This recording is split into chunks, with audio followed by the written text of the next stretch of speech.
Okay, I guess we can get started. Welcome everybody. Happy Friday. I'm Charles Delms, founder of FM BetterForms. But this particular Friday meetup is we'll quickly touch base for some people on what's new in BetterForms. But we really want to introduce a new some foundation for a new module. So I'll get started. Just a couple things we're going to touch base today on these updates. A new headless authentication module, and Eric will lead off that presentation.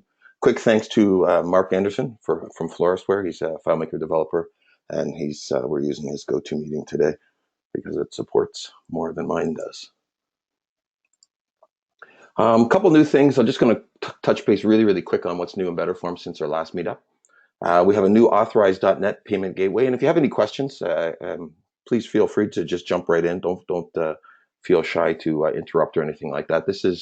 We want to make these Friday sessions kind of more of a meetup kind of forum type idea, or like a virtual pause on air kind of type of thing, more than a formal presentation. Or at least this one is anyway. So the authorized.net payment gateway is pretty simple, a really easy implementation. This is going to be the third payment gateway we have in BetterForms now. It's pretty simple to use. Unfortunately, authorized.net, the way their API works, you do have to do a little bit more coding in the back end, but it gives you a ton of flexibility that PayPal and Stripe don't have. You can do a lot of card capture related things. It's pretty simple. It triggers from a button, but you can also trigger it from a BetterForms action. If you're not familiar with how actions work in BetterForms, they're like a script step in FileMaker. And basically, you click the button, and the payment gateway opens. You enter your card details, and when you're done, it runs a script in FileMaker, passing you that information back. So that's in production now. There are a couple little nuances that we're still working out with, but as far as being able to use, you can use that right away, and that's in our latest code base at 0.8.16 is the latest build that includes that. We have some new things. This is a really new feature. It's authentication fields and actions. What that means is traditionally or initially, BetterForms had a static login page. So if you wanted to log into an app, you had a fixed login fields. And let me see if I can find something like that. Just find one here. All right. So we had this kind of fixed login page. Now we have the ability to totally customize this, just like any other page. So that means you can create login pages that look like this. This is just an example of one where you have a login and a registration and maybe some type of image. You can put these fields any way you want, and I have them in a multi-tab component here, but they don't have to be. Here's another. Oh, I thought that was a different example, but it's not. But they can be set up any way you want. And because these all trigger actions, effectively script steps, that means that you can programmatically log people in, which you couldn't do before. So that's a real powerful thing, and it gives you the ability to really customize your applications and dial those in a little bit more. A few other new things. Card modals. This is almost as I've been told, it's a bit of a game changer. FileMaker introduced card windows, I guess, a couple years ago, and we just introduced them about a couple weeks ago. And basically, the way they work is, let me find an example of one here. So the card window is effectively, it's a layout or a page within another page within a modal window. So here's an example of one that opens up a congratulations progress box for UX and onboarding. But this is just an example of one that we built internally. And you get an idea. You can put anything you want in here. This particular one, you can determine if you want it to be draggable, if you want to be able to click on the background to dismiss it, or if you want to programmatically dismiss it as well. So it can be like a blocking type style modal. So that's really flexible. It has its own context. That means it can talk to your database independently from the background form, and all the actions run locally scoped to here, and you can pass data back and forth. There's some techniques for passing data back and forth. So if you have a list type view and you want to edit a record, this is a great way to doing that. And then you can edit the record, save it, commit it to FileMaker, and then dismiss the box and go back to your list view. So those are also available, and we have a few developers who are already starting to use those, who are testing them out. And I think they're pretty much ready to go, and they're available again in the latest build, 0.16 build. And a couple other really, really cool things that I'm really excited about, actually. If you're pushing the envelope of BetterForms more, and you want to do a lot more client-side coding, we have the ability to add JavaScript into almost everything that we do, and HTML. So in the past, when we wanted to add some JavaScript, we would have to do something like have it inline in the JSON. So it was a little bit of a pain to edit. We'd have to say var, test equals 1, 2, 3, that type of thing. But now what we can do is we can literally click on that, and we can add full JavaScript in here, and we can go ahead and add anything we want, and any code we want. We can reference the data model. So model.name first, for example, equals model dot, or my name, Charles, I guess, here, something like that. So you can do things like that really, really easy. And what that does is that allows you to put big hunks of JavaScript in here. This is a big piece of code. You don't need to know JavaScript for BetterForms, as you know, but it helps when you're doing smaller things that you want to do some really, really advanced stuff like diminishing value lists and pickers and things like that. And this is actually one that is used internal to this pop-up window and to this editor. So this window, or this JavaScript editor, is actually just built in BetterForms, and it's just a card window that pops up, and I can dismiss it, and it actually just injects the code back into the parent window. So that's what that JavaScript there does. But that's probably about as complicated as something that most people would ever write. Usually 2 or 3 lines accomplish whatever you're trying to do. It's usually just some data manipulation. So we have the same thing for, I don't know if this one has any HTML on this page, but we have the same thing for HTML elements, and it opens up as an HTML editor as well. So that's really powerful too, and that it's kind of a game changer in terms of development, because now you can get a preview of what you see is what you get. And let's see, the last thing I just want to mention today quick is a brand new feature is DevTools. My little slideshow here, it pulls data from FileMaker, but if I'm not sure what data it's pulling, I can inspect the outbox in the helper file that BetterForms uses. But I can also click on this little icon here, and I can enable and disable this for my site, and that opens up a developer inspector tool, and that allows me to see the data that's coming in, and I can also see my global app data, and I can see some other information and turn on some more advanced debugging and things like that.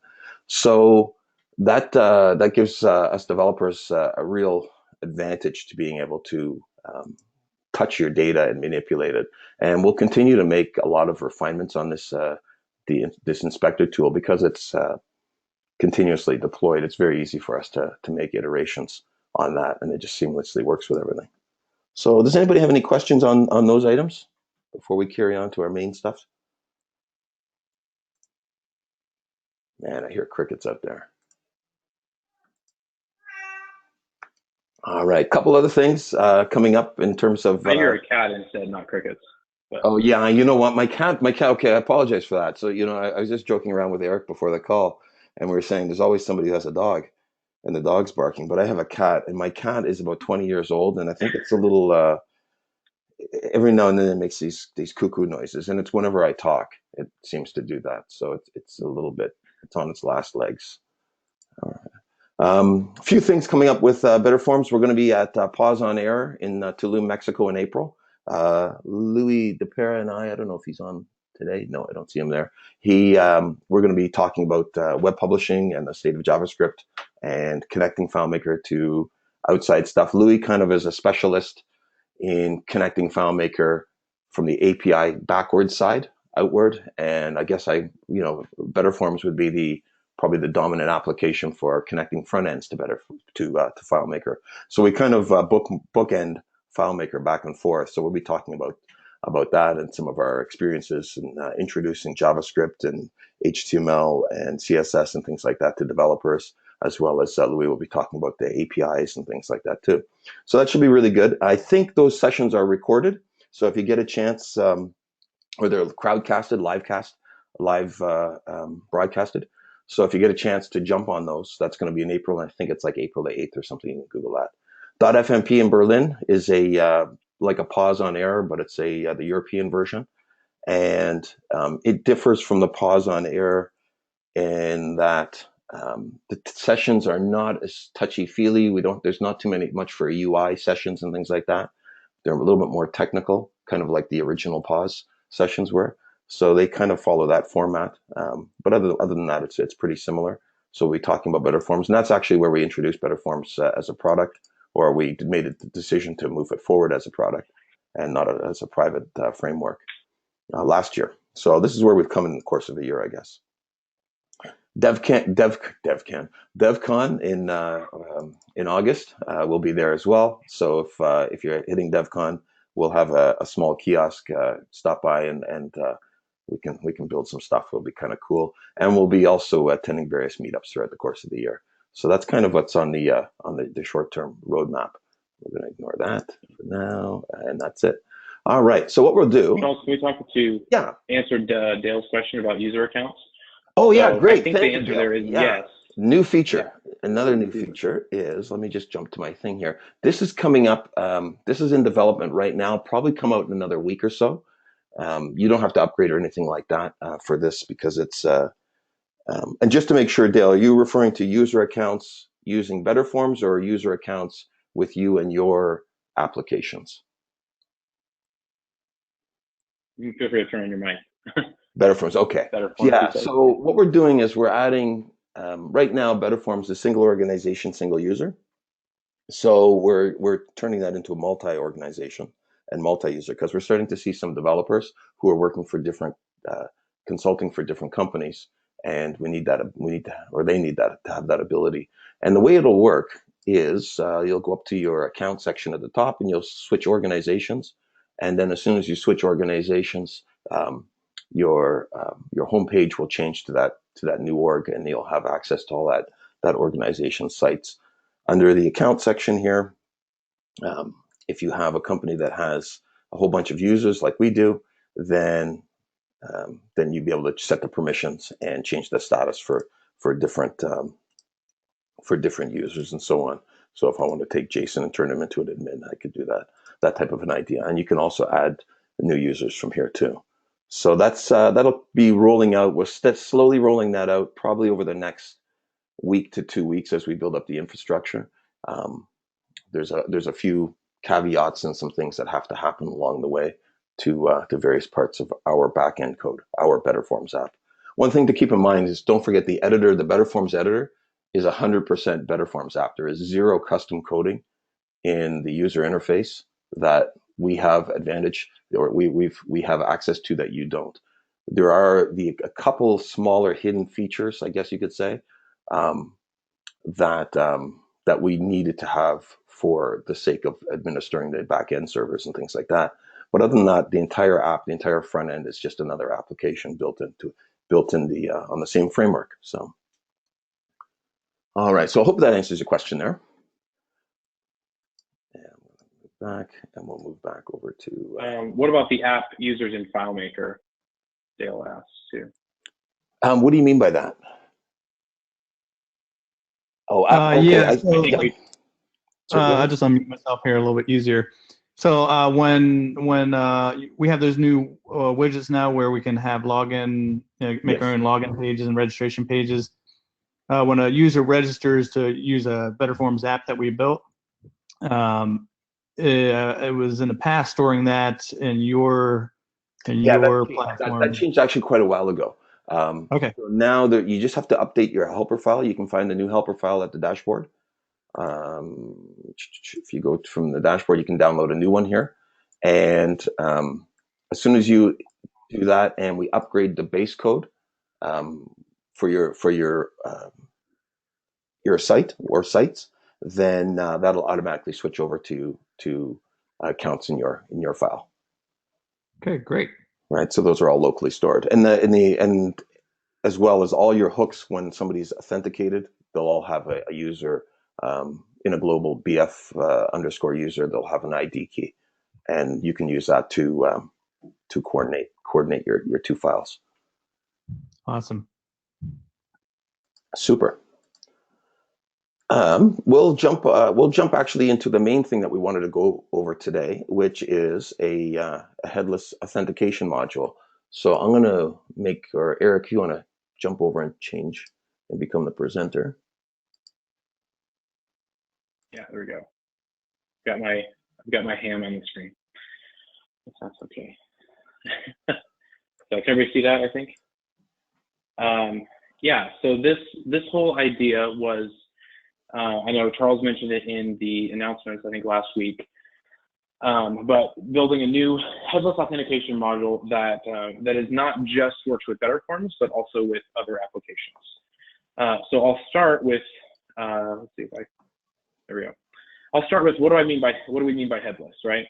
So basically, it's JSON based. So it's only data that we're going to be managing with this. There's not going to be like a front end, no UI, but that allows it to be used with any system. So really, really flexible. And so once all this is built, anything that you would need for a new integration is just inserting a few custom functions. And then you can tie it to all your things. And I can go into more why it's needed. I don't know if Charles, we didn't really talk much about how it'll work, because part of what we want to do in this meetup too is ask for questions and feedback, because this hasn't necessarily been built out yet. We have some ideas on how it would work, but we definitely want to get feedback and make sure that it would be useful to everyone, kind of building this as an open source project a little bit. Yeah, I think a lot of people have built their own kind of authentication. And just to clarify, there's authentication and authorization. Right. Authentication is to show who you are. Authorization is what you can do. So there's a subtle difference there. And authentication is easy enough in FileMaker. The people have to log in. It's easy enough in any application, third-party application, because they usually have some kind of login system. But authorization also integrates very heavily into the user interface, because sometimes you want to maybe disable a field on the front end somewhere, or you want to hide something or show them different menus and so on. So we don't really have a solid architecture that is extensible outside of FileMaker as well as inside of FileMaker. And why you'd want that outside of FileMaker is any type of front end. Doesn't matter if you're coding in PHP or doing something in a different framework, or whether it's BetterForms or whatever. You're going to need the ability to maybe hide and show stuff, and based on what that user is allowed to see. On the back end, you may have a totally external system that talks to FileMaker through an API and says, hey, John Smith is at my front door. Do I let him in and to do something? And it may hit an API, and you want that centrally located permission system there. So that's why it's kind of headless, and it's not going to have, we don't really want to be bogged down by the concepts of how the user interface works, and what tables it requires and things like that. And by making it headless and to some degree footless or bottomless, it gives us some really, really big benefits. Right. It's part of the inspiration for the logo there, the headless hand. I'm very, that's exactly how I envisioned the logo too, Eric. I like that. Yeah. Yeah. So we have fun there. But anyway, so talking more about like why this is needed, right? So, I mean, Charles mentioned this a little bit already, but one of the things that we can't do in FileMaker is edit things like privileges at the higher level. So you've got like privilege sets within FileMaker, and you have specific user accounts, but it's really, really deep down, and it's hard to really get at that data, and it's really hard to make changes on a large scale system. So another reason is we want custom overrides for users that don't fit within groups. So, you might have a group called janitors. Think of a building example instead of software for a second. You might have a group of janitors that all have a key to the storage closets, but maybe you have one nighttime janitor that needs a special key to all the rooms because he's only there at night. And so you don't want to have to create a whole nother group that is almost like janitors, but with one change. So we would, need custom overrides. And the other piece of this, I didn't put it on the slides, but be able to put, inheriting privileges, also setting like default privileges for groups. So you have kind of a front end and a back end of several privilege sets. So you can say the default of this privilege is allow or disallow access. But for this one specific user, we're going to have this override. And the other thing that it does is it makes it really easy to define new groups and inherit privileges between groups. We need that ability if we want to, maybe there is a reason why you want a new janitors group or a new group for a new type of person, but most of that work has already been done in another group. So we would be able to inherit most of the privileges and then set the default group overrides in that way. The other idea of this is that it would use the BetterForms style, and I wasn't sure the word you used here, Charles, but yeah, I don't know. It's going to be flexible and lightweight and kind of just easy and intuitive to use. These are going to be just a couple simple custom functions, but hopefully designed in such a way that it's not too big of a learning curve necessarily, but still really powerful. Thoughtful naming of keys, for example, And progressive as well. What I mean by progressive is that you can use as little of it as you want or as much as you want. So if the implementation is super easy, you don't mind going into an old legacy file that you've had for 10 years and the customer wants some new little control, some control in some fashion.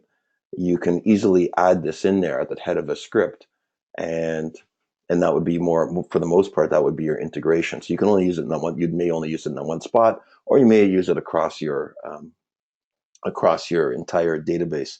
And Eric just touched on how it's really hard. Like FileMaker, we have record level access, but I'd be willing to bet less than 10% of the people who are online here which is like 2, use actual deep record level access, because it's just so hard to access.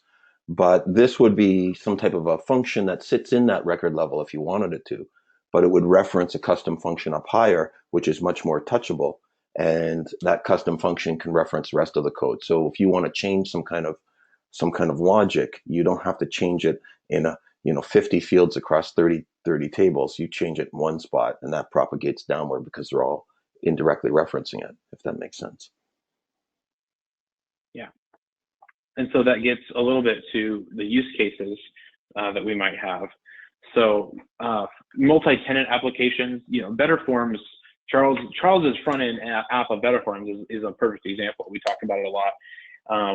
We talked about it just now with like the organizations and various users. So multi-tenant apps, you can build those kind of apps that have those deep charts of privileges, but also being able to use it in our own apps, like for like we talked about, disabling a button if they don't have access to it. Even though that's just a UI change, of course, the server would still check access or not access. But it's good for the user to know, oh, I don't have access to this specific privilege. Maybe I should request that, or at least they don't get frustrated when they when they try to click on a button and it doesn't work when it looks like it should work, that kind of thing. So lots of other things. But what I really like most about this is just that it can be used anywhere. Like we're really trying to think deep about this as to be how flexible it can be, right? So that it can work in a FileMaker app if you're building a standard just FileMaker desktop app, but if you also want to extend that out to a front-end UI like BetterForms or literally any other platform, because it's based in JSON, so it can go anywhere. So, and that was all the slides I have, but I don't know if you want to jump in more, Charles. But yeah, no. So that's kind of the general idea. So imagine you have a JSON object that defines all your privileges. You have, we'll call it admin, and they have, can see this, can see that, and a bunch of Booleans, or maybe numbers, or whatever the value is that you're evaluating against. And then you have another object. Actually, Eric, do you have that JSON kind of sample that you had? And you have I'm gonna another pull that object up real where somebody's quick. down a little bit from the admin, maybe a manager, floor manager, or something like that. So here's an So example yeah, of let's look at the bottom one first, kind of our actually. thoughts. So Okay. imagine you have, this is just kind of a conceptual idea. So here we have three levels of users: an admin, a cage manager, and a student. Eric's an in-house dev at a university, so this is more kind of geared towards his use case. So admin, cage manager, and student. And the admin has the first key says inherit, and from there you can inherit, that admin inherits all privileges below that you specify. So you can make, and quite Yeah. often we use the word admin and say, like, as if it's a super user and they can have everything, but they may not. I mean, however you define it. So this admin inherits cage manager, but the cage manager also happens to inherit all of the attributes of the student. Now, I don't know if you have an example in here, but if you inherit something from a lower level, you may want to have the ability to override that as well. Yeah, so that's what these do here. So like a student, as an example, they might be able to edit. They can edit their own reservations. That's kind of the idea here. But a cage manager, edit reservations is set to all. So it first would look through, inherit all the privileges, Right. and then these are either overrides or additions to just this cage manager level. And then the admin, you can see that really, at least in this case, they can only do a few extra things that the cage manager can do. So we don't need to retype all those things. It's just going to say, I'm going to inherit what the cage manager does. Exactly. So And yeah, then the user would have attributes from, so a given user, let's say myself, I might have an attribute of a cage manager. So therefore, when I define that user, I think you have that above now, yeah. So right? then, yeah, your user Yeah, object would just be a flat list of all your privileges.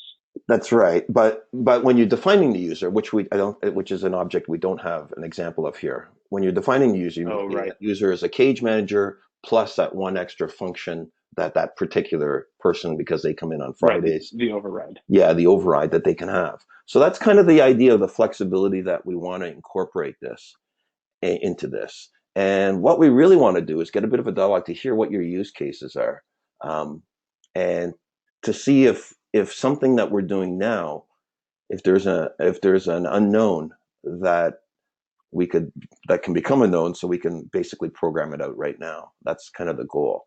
So does anybody have any questions, or conceptually, is this resonating with anybody? Hate to use that new age word, but Yeah. I would say jive, but that's too old for me. So Oh, I don't, my generation doesn't have we don't have a good word for that, I don't think. right. I'd like to imagine that we're not the only ones that need this kind of thing. So how is it going to look on the front end? Well, that would be up to the developer, as far as like how you display this to the user, if that's the question. Basically, you'd be able to. So for BetterForms, as an example, when someone logs into your application in BetterForms, this object of all of their privileges would be passed in some accessible key that you can then use with visible calculations to say hide this button or disable it, Yeah, or show a this different nav, yeah. message or something. Right. So like in BetterForms, that would be that example. But in FileMaker, it might be totally different. As far as like developing and checking against these privileges, that's where it comes down. We've written kind of like some test Pseudocode, privileges here. So let's say the custom function is named check priv. I want to check the edit reservations privileges, and that's going to return a Boolean. Yes or no, can I do that? And if I can't, then, do some action and exit the loop, exit my error loop. So this is some pseudocode that would sit literally at the beginning of your API script. When I say API, this is internal APIs. You have a script that creates a new user, a script that deletes a user, changes a user. So this would sit at the head of that, and that would be as much as you'd have to say. And if you're using a one loop, single iteration loop type error trapping scheme, you could literally just say exit loop if check privilege, or if not check privilege, edit reservations, and that would be it. Right. In the configuration for this architecture would already know what your user table is and would already know how to find all of that information. So it doesn't need any, it's not jumping to any tables, it's not committing any records, it's not leaving any context in FileMaker or changing anything. And the advantage again to that is now you can use it anywhere and not have to worry about it breaking. It's a lot, you reduce fragility quite a bit by not being dependent on layouts. My experience has been super performant, to do quick execute SQLs on this type of data to fetch that data as well. Right. So just going back to Dan's question, how does it look on the front end? You don't actually see anything on the front end because it is headless. If you want to wrap the front end up in a pretty interface, you're absolutely welcome to do that. But the idea is that if I don't want to put an interface, as soon as I put an interface in FileMaker, I have a bunch of code, I have tables, I have layouts, and I have scripts that's going to have to manage it. And it becomes more accessible, more touchable to the user. So in theory, it's more hackable as well.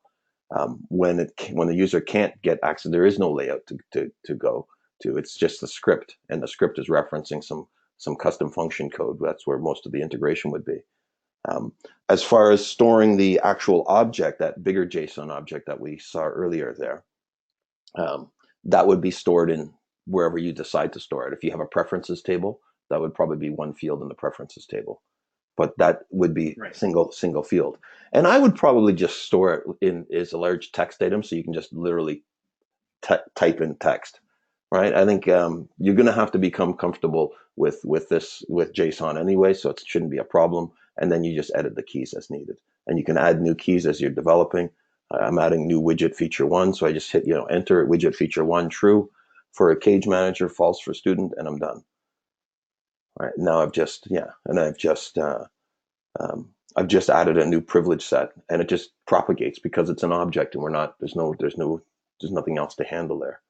One other real bonus about it, not being necessarily hard bound to a table, to a footless, if you want to call it. I don't know if there's not a really good term, I don't think, for that, is that now you can take this code and you can use it in the subset of code in a smaller example. Now, this is kind of like a bit of inception here, but if you think about BetterForms in general as an application, I'm just going to use that as an app because it's what I've been spending my life on.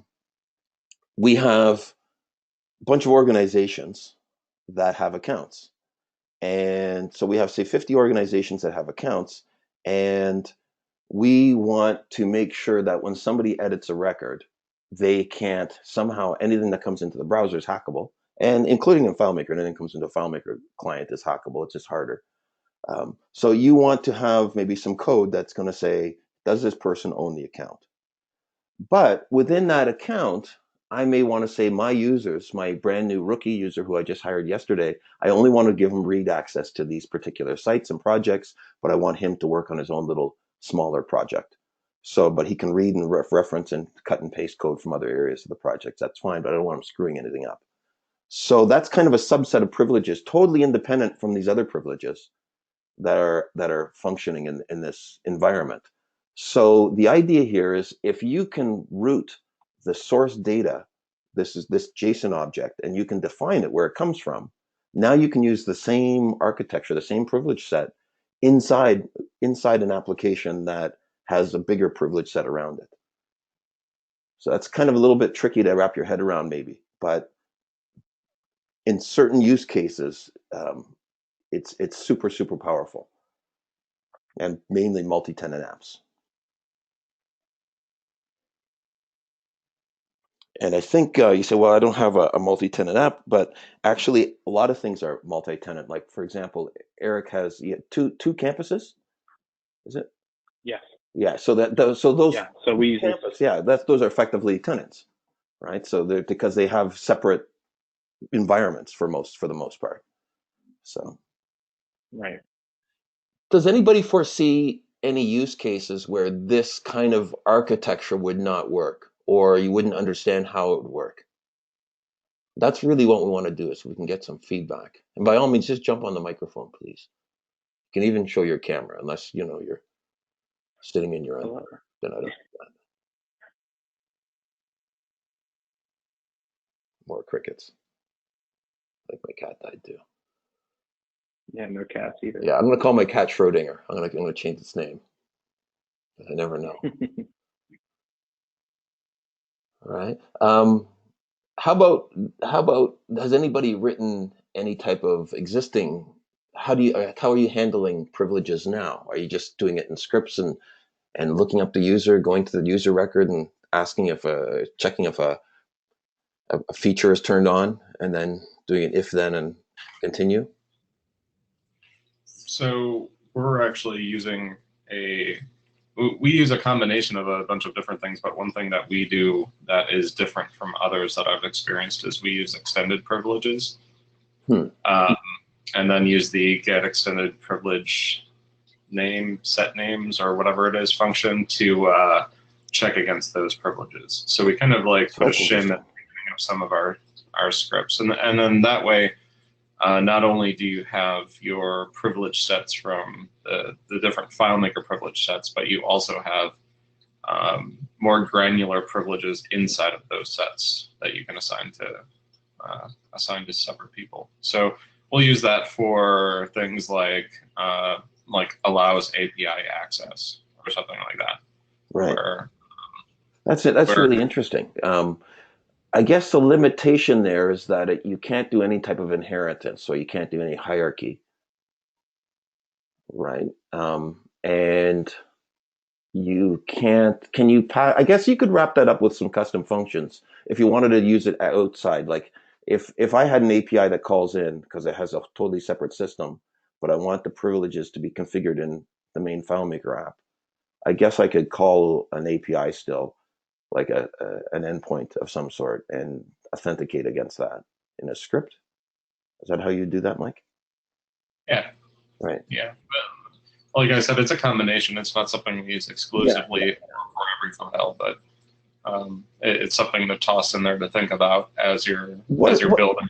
Just so I understand fully, what would be the advantages of that? I mean, it's a place to store the data. So effectively, you're storing some attributes within the extended privileges versus in a record. Are there other advantages to that? It's less hackable, I guess. Even if somebody has read-write access, they couldn't change it. They need a developer access. It's more transportable, I've found too. It's easier to reference stuff out of the privilege settings than it is to try to store it in a table. Then if you store it in a table, you have to hydrate that at the beginning of every session into whatever session model, and then it becomes hackable because you're storing it maybe. I see. So it becomes more of like a session attribute that is automatically created for you versus having to do something to create it yourself. Just to reiterate what Mike was saying is that when you log in, let's say you put some bunch of stuff in globals, it's much more hackable. I don't think these actually have to be set into any globals, though. Although the data has to be stored somewhere, right? So the user specific attributes has to be stored somewhere, or the roles, and the overall schema has to be stored somewhere. That, in theory, could actually be pulled from anywhere. It doesn't even have to be on this machine. It can be pulled at the beginning of a session or something like that, or every time. But I don't think you actually need to instantiate any variables for this to work, because the custom functions can quickly look up the user information and the overall schema on the fly. So I think that will mitigate that problem. Right. Just directly from like the users table or even the external API, because potentially you could be using a totally different system that's not even FileMaker to store the user's privileges. Is that right? And so then these custom functions could requence. Well, this is something that we didn't mention, is the transportability. Because quite often we have more than one file that a system is coming in, but the one file is some kind of UI, and then you want to maybe add some integration lower level some privileges at a lower level in a second or third file, you can pass in a script call to that other file. If you're, depending on how your architecture is, you can pass the object information, and that will route the authentication or the authorization system. What I mean by route, it will give it its source data. So it doesn't have to actually come from the table in that system. You can pass it the information, and it's just a set of logic that's going to evaluate to some type of truthiness. So I think from a transportable aspect, you can have 2 or 3 or 4 files, and you can, in those calls to those other files, you can actually pass information to that'll of that user object. So in that case, it's you are instantiating a variable, but you're also doing that if you're calling a script anyway. So it's the same difference. But that could be very, very, very doable. Or these other files could actually reference your first file. So there's a very light integration. And you're still again keeping all your privileges in a single file for as many files as you want. Anybody else have any ways of doing stuff? Because that's an interesting, really interesting thing to think about.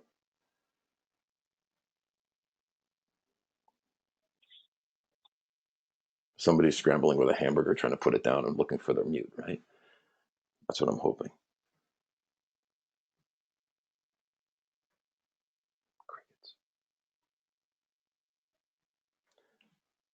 Okay. So this would, and we're just really kind of winging this here right now, just trying to get an idea, not trying to be too restrictive in the thinking. But this is primarily an architecture of functions, custom functions. And we'd probably have some type of configuration custom function that you would set up that would have to point to your user table and to your preferences table or wherever you're storing your overall schema. I've named it ham.carve. Ham carve. Yeah. Carve it. cut off. Just for fun. We're trying not to be too hammy with the names, but anyhow. Or maybe ham bone, or I don't know. So anyhow, those are that's kind of the gist of this new module that we want to work on. If you're interested in contributing, we'd love to hear your feedback. Now would be really, really good. But if you have some thoughts on stuff, please by all means contact us. You can join our Slack. We may create a new channel for it. I've been trying not to have too many channels in our Slack group because I see some Slacks and they got 200 channels and you just can't keep up on that stuff. I just want to quickly browse through a single or 2 or 3 channels. But we will probably create an open repo for this in GitHub, and as we start developing it, try to gain some more insight from everybody and how it can be used. It will also kind of become a dominant way that BetterForms uses authentication for people who are building bigger applications. And we've already had a use case where I have a navigation bar that's very dynamic that changes based on who's logged in and what they can see. And, even looking at one record shows different navigational items than another record and things like that. So this is definitely something, an architecture that would be used, because I've seen that already, with a number of cases. Hey, Charles, this is Trevor out in Michigan. Hey, Trevor. I have a thought. Just this makes perfect sense to me for a web application where you need to control, all of the roles and privileges of a user or their group. I have reservation thinking about it in the context of purely FileMaker, where I am using it on the web and also in FileMaker. My thought is around, well, what if you don't have a good connection, or my thoughts would be around, I would rather ask the master repository for the permissions and all of these settings, and then cache them just so it's fast in FileMaker. Let me just to clarify something. We just threw it out there that it's theoretically possible to use an external system. I wouldn't do that. If it's in FileMaker, it should be native to FileMaker. So you wouldn't Okay, have, that's a yeah. good So you, clarification because yeah, yeah. So I just threw that out there saying that if you had it, let's say you had a FileMaker Go app and it works offline, but you want to centrally at the home base set all what that user can do within that app.